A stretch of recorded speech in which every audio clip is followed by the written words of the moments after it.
John Boehner says he had a nightmare. John Boehner told fellow Republicans in Congress last week that he had a terrible dream about his job. And we now know that that dream was prophetic. And here's why we know that. When Kevin McCarthy pulled out of the race to become House Speaker today, sure, it might have been for some other reason that we don't yet understand. But it pretty much seems like he pulled out because he couldn't win. He couldn't get enough votes from his fellow Republicans, couldn't get 218 votes to win that top job.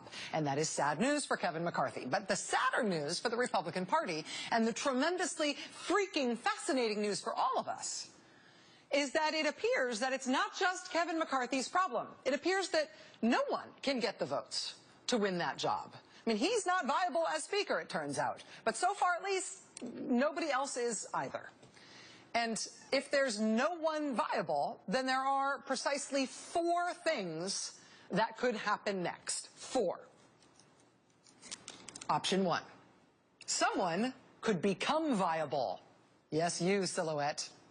Somebody could become viable. The Republicans could reach deep into their souls and find a kumbaya center they didn't know they had, and they could therefore find someone from Congress who could get 218 votes and therefore take Speaker Boehner's job. And maybe that's Paul Ryan, who reportedly got lobbied heavily today to do it by both John Boehner and Kevin McCarthy himself, but who keeps repeatedly saying, no, he will not do it.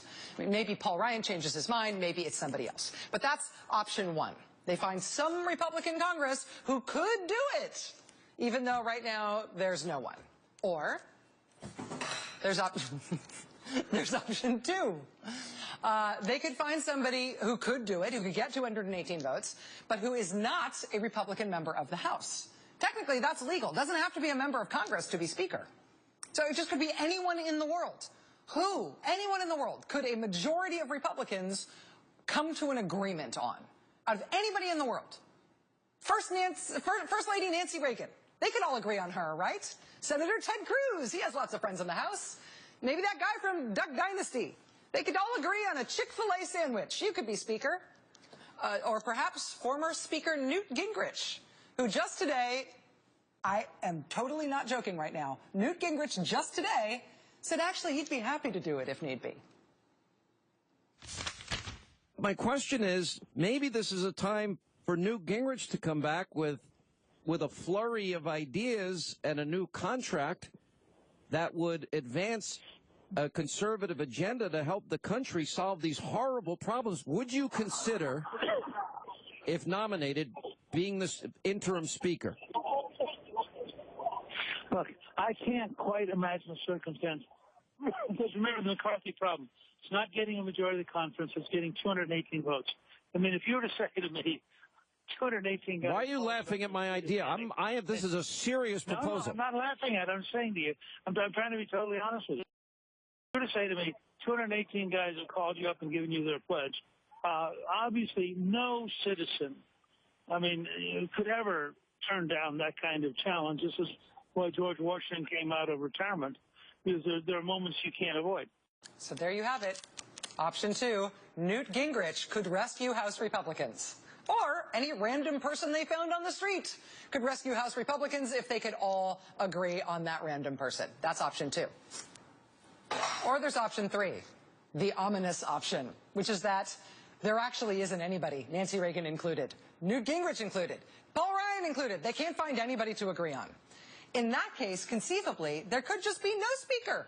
John Boehner retires, leaves as planned, gets to spend more time with his golf game, but there's nobody to take over in his place, and nobody runs Congress. That would mean no votes, no convening, no offices, no nothing. Nobody can do business. Congress just closes. Congress just kind of ends. That's the third of 3 options. And each of those 3 options right now seems either impossible or impossibly catastrophic. Which brings us to option 4. Which is honestly the most likely thing to happen, which is that John Boehner is not allowed to quit. Poor guy. When he told his colleagues last week about this terrible work dream he had, this nightmare, what he said was this, quote, I had this terrible nightmare last night that I was trying to get out, and I couldn't get out, and a hand came reaching, pulling me. Is that the most likely thing that's going to happen?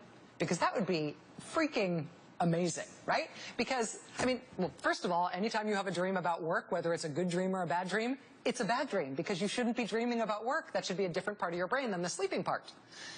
But it would be truly a nightmare for this group of Republican hardliners who just claimed Kevin McCarthy's scalp, who just killed Kevin McCarthy's chances of being Speaker, and they just killed John Boehner's tenure as Speaker. If the ultimate result of all of this is that John Boehner not only can't quit, but he can't be fired, they can't get rid of him, that would be a nightmare. Not just for John Boehner. That would be a nightmare for all the right-wing hardliners who have been thinking all along that they were winning this thing. Congratulations, you win. You win your worst nightmare from which you can't